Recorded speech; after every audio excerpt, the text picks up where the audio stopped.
Power was restored to over 240,000 Odessa households following a major overnight Russian attack on Ukrainian energy infrastructure.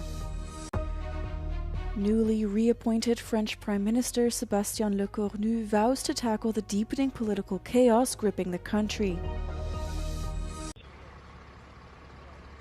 Around 50 towns in Ukraine's Odessa region were left without power on Saturday morning, following an overnight Russian drone attack on energy infrastructure, according to regional authorities.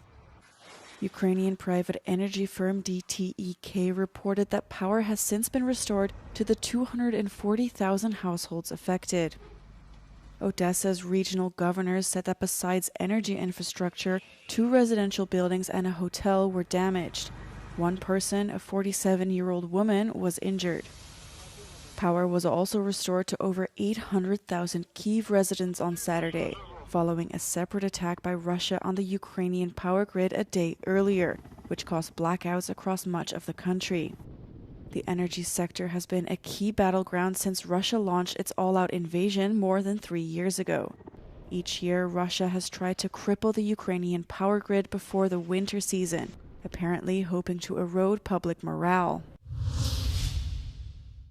U.S. President Donald Trump is expected to travel to the Middle East next week to participate in a signing ceremony of the Gaza peace deal in Egypt, potentially marking the end of the 2-year bloody Israel-Hamas war, according to media reports.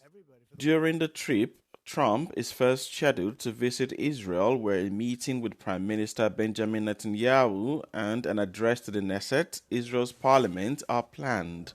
According to Israeli media reports, Trump is likely to meet with the families of hostages, while Egyptian media reports that preparations are underway to welcome Trump on Monday. On Saturday, Egyptian government sources said Trump will be received in the Red City of Sharm el-Sheikh to participate in a signing ceremony along with other guarantors of the Gaza peace deal. The U.S. president's planned trip to the Middle East follows his announcement early Thursday that Israel and Hamas had agreed to the first phase of a ceasefire agreement in Gaza.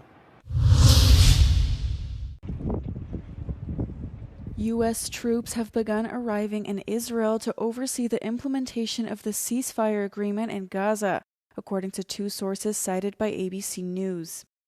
U.S. officials said 200 troops will be on the ground to set up a coordination center, but they are not expected to enter Gaza. As the ceasefire held, U.S. Special Envoy Steve Witkoff visited an Israeli army post in Gaza on Saturday to confirm the first phase of the withdrawal of IDF troops.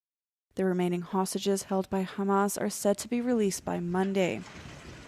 Officials in Gaza say around 5,000 public operations have been conducted since the ceasefire came into effect, including efforts to restore key infrastructure, rescue, and medical operations. The United Nations said it will begin delivering scaled-up aid on Sunday. Meanwhile, hundreds of thousands of displaced Palestinians continue to return to their homes in the north of Gaza. Gaza's Civil Defense Agency said 300,000 people have arrived in Gaza City since the truce began. France's newly reappointed Prime Minister Sébastien Lecornu called for calm and for support of political parties as he vowed to tackle the deepening political chaos gripping the country. He said he agreed to come back because of the urgent need to form a draft annual budget by Monday, and acknowledged the risk that he could be brought down in a no-confidence vote by the fractured parliament. Pas le sentiment qu'il y avait beaucoup de candidats, pour être complètement transparent. Et donc, moi, je vais vous dire, je l'ai dit aux Françaises et aux Français à la télévision cette semaine, je n'ai pas d'agenda.